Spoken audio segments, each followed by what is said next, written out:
Online പെൺവാണിഭ കേസിലെ മുഖ്യപ്രതി അച്ചായൻ എന്ന ജോഷി കൊച്ചിയിൽ കീഴടങ്ങി. പെൺവാണിഭ സംഘങ്ങൾക്ക് പെൺകുട്ടികളെ എത്തിച്ചു കൊടുത്തിരുന്നത് ജോഷിയായിരുന്നു. ജോഷിയുടെ മകൻ, മുഖ്യ ഇടനിലക്കാരൻ ജോയ്സി എന്നിവരും പോലീസിന്റെ പിടിയിലായി. സാലി മുഹമ്മദ് കൊച്ചിയിൽ നിന്ന് ചേരുന്നു. സാലി, ഇയാൾ കീഴടങ്ങുകയായിരുന്നുവെന്നും അതേസമയം ചേർത്തലയിൽ നിന്ന് പോലീസ് പിടികൂടുകയായിരുന്നു എന്ന തരത്തിലുള്ള രണ്ട് വിവരങ്ങൾ വരുന്നുണ്ട്. ആ കാര്യത്തിലൊരു വ്യക്തത വന്നിട്ടുണ്ടോ? എപ്പോഴാണ് ഇയാളെ അന്വേഷണ ഉദ്യോഗസ്ഥരുടെ കയ്യിൽ കിട്ടിയത്? മനു, ഇന്ന് പുലർച്ചെയോടെയാണ് എന്ന വിവരമാണ് ലഭിക്കുന്നത്. ഏതായാലും നിരവധി കേസുകളിൽ പ്രതിയാണ് ഇയാൾ. ഈ ഓൺലൈൻ പെൺവാണിഭം കൂടി പുറത്തു വന്നതോടുകൂടി ഇയാൾക്ക് വേണ്ടി വ്യാപകമായ തിരച്ചിൽ പോലീസ് നടത്തി വരികയായിരുന്നു. പ്രായപൂർത്തിയാകാത്ത പെൺകുട്ടികളെ പെൺവാണിഭ സംഘങ്ങൾക്ക് എത്തിച്ചു നൽകുന്നതാണ് ഇയാളുടെ പ്രധാന പണി. ഏതായാലും ഇയാളുടെ കൂടുതൽ വിവരങ്ങൾ പുറത്തു വന്നതോടെ ജോഷിക്കായി 3 പ്രത്യേക സംഘങ്ങൾ ക്രൈംബ്രാഞ്ച് രൂപീകരിച്ച് മധ്യ കേരളത്തിൽ ആലുവ, അതായത് എറണാകുളം, ആലപ്പുഴ ജില്ലകളിൽ തിരച്ചിൽ നടത്തി വരികയായിരുന്നു. ഈ സംഘത്തിനു മുമ്പാകെ പുലർച്ചെ ഇയാൾ കീഴടങ്ങിയെന്ന വിവരമാണ് ആദ്യം പുറത്തു വന്നത്. പക്ഷേ പിന്നീട് പോലീസ് അവകാശപ്പെടുന്നത് ഇയാളെ ചേർത്തലയിലെ ഒരു കേന്ദ്രത്തിൽ നിന്ന് പോലീസ് പിടികൂടുകയായിരുന്നു എന്നാണ് പോലീസ് പിന്നീട് പറഞ്ഞത്. ഏതായാലും ഇത് സംബന്ധിച്ച് ഒരു അവ്യക്തത നിലനിൽക്കുന്നുണ്ട്. മാത്രമല്ല, ഇയാളെ ഇന്ന് വൈകിട്ടോടുകൂടി തന്നെ തിരുവനന്തപുരത്ത് എത്തിക്കും, കോടതിയിൽ ഹാജരാക്കും, കൂടുതൽ ചോദ്യം ചെയ്യും എന്ന് പോലീസ് പറയുന്നുണ്ട്. അതിനിടയിൽ മാധ്യമങ്ങൾക്ക് ഇയാളുടെ ദൃശ്യങ്ങൾ പകർത്താനും മറ്റും അവസരമൊരുക്കാമെന്നാണ് പോലീസ് പറയുന്നത്. അതിനേക്കാൾ പ്രധാനപ്പെട്ട മറ്റൊരു സംഭവം ഇപ്പോൾ പുറത്തു വരുന്നത് ജോഷിയുടെ മകനും പോലീസിന്റെ പിടിയിലായിട്ടുണ്ട് എന്നുള്ളതാണ്. കൊച്ചിയിൽ തന്നെ ഒരു രഹസ്യ കേന്ദ്രത്തിൽ നിന്ന് എന്ന വിവരമാണ് പോലീസ് കൈമാറുന്നത്. പക്ഷേ അത് എവിടെ നിന്ന് എന്നൊന്നും വ്യക്തമാക്കാൻ പോലീസ് തയ്യാറായില്ല. ഒപ്പം ഈ കേസിലെ പ്രധാന ഇടനിലക്കാരനായ ഒരു ജോയ്സി ഉണ്ട്. ജോയ്സിക്കായും പോലീസ് അന്വേഷിച്ചു വരികയായിരുന്നു. അയാളും പിടിയിലായിട്ടുണ്ട്. സാലി, അവിടെ ഒരു ക്ലാരിറ്റി വേണം സാലി. അതായത് ഈ അച്ചായൻ ജോഷിയോടൊപ്പമാണോ ഇവരെ രണ്ടുപേരെയും പിടിയിലായത്, അതോ അതിനുശേഷം പിന്നീടാണോ ഈ സംഭവം നടന്നത്?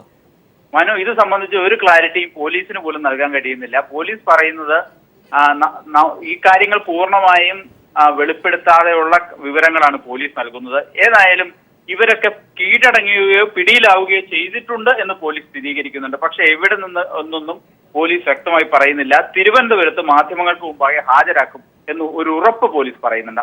അതിലപ്പുറം ഇപ്പോൾ നമുക്ക് ഒന്നും നൽകാൻ കഴിയുന്ന സ്ഥിതിയല്ല.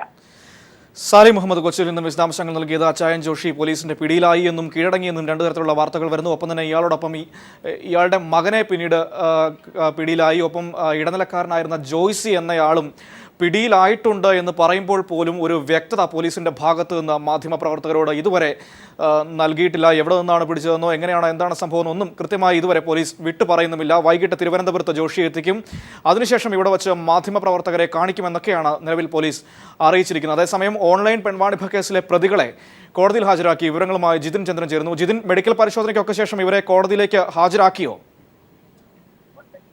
ഒരു ഓൺലൈൻ പെൺവാണിഭ കേസിൽ ഉൾപ്പെട്ട മുഴുവൻ പ്രതികളെയും 12 പ്രതികളെയുമാണ് തിരുവനന്തപുരം പ്രിൻസിപ്പൽ സെഷൻസ് കോടതിയിൽ രാവിലെ ഹാജരാക്കിയത്. 2 ഗ്രൂപ്പുകളായാണ് ഇവരെ ഹാജരാക്കിയത്. ഓൺലൈൻ പെൺവാണിഭ കേസും ഓൺലൈൻ പെൺവാണിഭ കേസിലെ ഒന്നാമത്തെ കേസായ ഓൺലൈൻ വഴിയുള്ള പെൺവാണിഭത്തിൽ ഉൾപ്പെട്ട ലിനീഷ് മാത്യു, രശ്മി ആർ നായർ, രാഹുൽ പശു സോഷ്യൽ മീഡിയ വഴി വ്യക്തിഹത്യ നടത്തുകയും ഒപ്പം തന്നെ പ്രായപൂർത്തിയാവാത്ത പെൺകുട്ടികളെ വാണിഭം നടത്തുന്നതിനായി ബന്ധപ്പെട്ടുള്ള പ്രവർത്തനങ്ങൾ നടത്തിയ രണ്ടാമത്തെ കേസിലെയും പ്രതികളെ രണ്ടാമതും ഹാജരാക്കി. അങ്ങനെ 12 പ്രതികളെയും ഇന്ന് തിരുവനന്തപുരം പ്രിൻസിപ്പൽ സെഷൻസ് കോടതിയിൽ ഹാജരാക്കുകയുണ്ടായി. അന്വേഷണ സംഘം ഇവരെ കസ്റ്റഡിയിൽ വിട്ടുകിട്ടാനായി കഴിഞ്ഞ ശനിയാഴ്ച കോടതിയിൽ കസ്റ്റഡി അപേക്ഷ നൽകിയിരുന്നു. ഇത് പരിഗണിക്കുന്നതിനായാണ് എല്ലാ പ്രതികളെയും ഇന്ന് തിരുവനന്തപുരം പ്രിൻസിപ്പൽ സെഷൻസ് കോടതിയിൽ ഹാജരാക്കി. ഈ അപേക്ഷ എപ്പോഴത്തേക്ക് തീരുമാനമാകുമെന്ന് അറിയാൻ കഴിഞ്ഞിട്ടുണ്ടോ ജിതിൻ? ഉച്ചയ്ക്ക് ശേഷമായിരിക്കും ഇനി വീണ്ടും അപേക്ഷ പരിഗണിക്കുക. ഇപ്പോൾ പ്രതികളെ വൈദ്യപരിശോധനയ്ക്ക് ഹാജരാക്കാനായി കൊണ്ടുപോകാനിരിക്കുകയാണ്. ഉച്ചയ്ക്ക് ശേഷം വീണ്ടും കസ്റ്റഡി അപേക്ഷ പരിഗണിച്ചുകൊണ്ടായിരിക്കും ഇക്കാര്യത്തിൽ കോടതി തീർപ്പ് കൽപ്പിക്കുക. മിക്കവാറും ഇന്ന് അന്വേഷണ സംഘത്തിന്റെ പ്രതികളെ കൂടുതൽ ചോദ്യം ചെയ്യലിനായി വിട്ടുകൊടുക്കാനാണ് സാധ്യത. കഴിഞ്ഞ ദിവസങ്ങളിൽ നടന്ന ചോദ്യം ചെയ്യലിൽ തന്നെ നിർണായകമായ വിവരങ്ങൾ ഓൺലൈൻ പെൺവാണിഭ കേസുമായി ബന്ധപ്പെട്ട് പുറത്തു വന്നിരുന്നു. ഇന്നത്തെ ചോദ്യം ചെയ്യലിനോടുകൂടി കൂടുതൽ അന്വേഷണത്തിന് കൂടുതൽ ഗുണകരമായ രീതിയിലുള്ള കാര്യങ്ങൾ പുറത്തു വരുമെന്നാണ് പ്രതീക്ഷിക്കുന്നത്. ഒപ്പം തന്നെ ജിതിൻ, മറ്റൊന്നുകൂടിയുണ്ട്. അതായത് ഈ ജോഷി എന്ന അച്ചായനും ഒപ്പം അയാളുടെ മകനായ ജോയ്സിയും ഒക്കെ പിടിയിലായിട്ടുണ്ടെന്നാണ് നിലവിൽ നമുക്ക് ലഭിക്കുന്ന സൂചനകൾ. ഇത് സംബന്ധിച്ച് ഇവിടെ അന്വേഷണ ഉദ്യോഗസ്ഥർ നമ്മളോട് എന്തെങ്കിലും പറഞ്ഞു? അതായത് ഇവരെ വൈകിട്ട് തിരുവനന്തപുരത്തേക്ക് എത്തിക്കും എന്നാണ് പറഞ്ഞിരിക്കുന്നത് നിലവിൽ.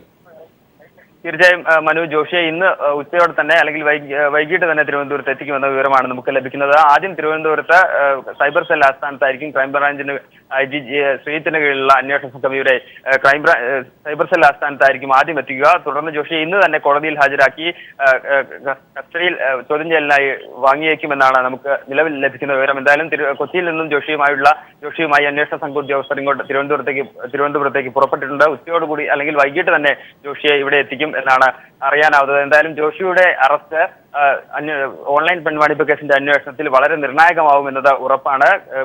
കൂടുതൽ വിവരങ്ങൾ, കേസുമായി ബന്ധപ്പെട്ട കൂടുതൽ വിവരങ്ങൾ, ഒപ്പം തന്നെ ഉന്നതരിലേക്ക് നീളുന്ന തരത്തിലുള്ള സൂചനകളെല്ലാം തന്നെ ജോഷിയുടെ അറസ്റ്റോടുകൂടി ലഭിക്കും എന്നത് വ്യക്തമാണ്. കാരണം ഓൺലൈൻ പെൺവാണിഭ കേസിലെ പ്രധാന ഏജന്റായി, സംസ്ഥാനത്ത് തന്നെ പ്രധാന ഏജന്റായാണ് ജോഷിയെ അന്വേഷണ സംഘം വിശേഷിപ്പിക്കുന്നത്. അതുകൊണ്ട് തന്നെ ജോഷിയുടെ അറസ്റ്റ് ഓൺലൈൻ പെൺവാണിഭ കേസിന്റെ അന്വേഷണത്തിൽ തന്നെ വളരെ നിർണായകമാകുന്നത് ഉറപ്പാണ്. എന്തായാലും ഉച്ചയ്ക്ക് ശേഷം ഓൺലൈൻ പെൺവാണിഭ കേസിലെ കഴിഞ്ഞ ആഴ്ച അറസ്റ്റിലായ 12 പ്രതികളുടെ കസ്റ്റഡി അപേക്ഷ തിരുവനന്തപുരം പ്രിൻസിപ്പൽ സെഷൻസ് കോടതി പരിഗണിക്കും.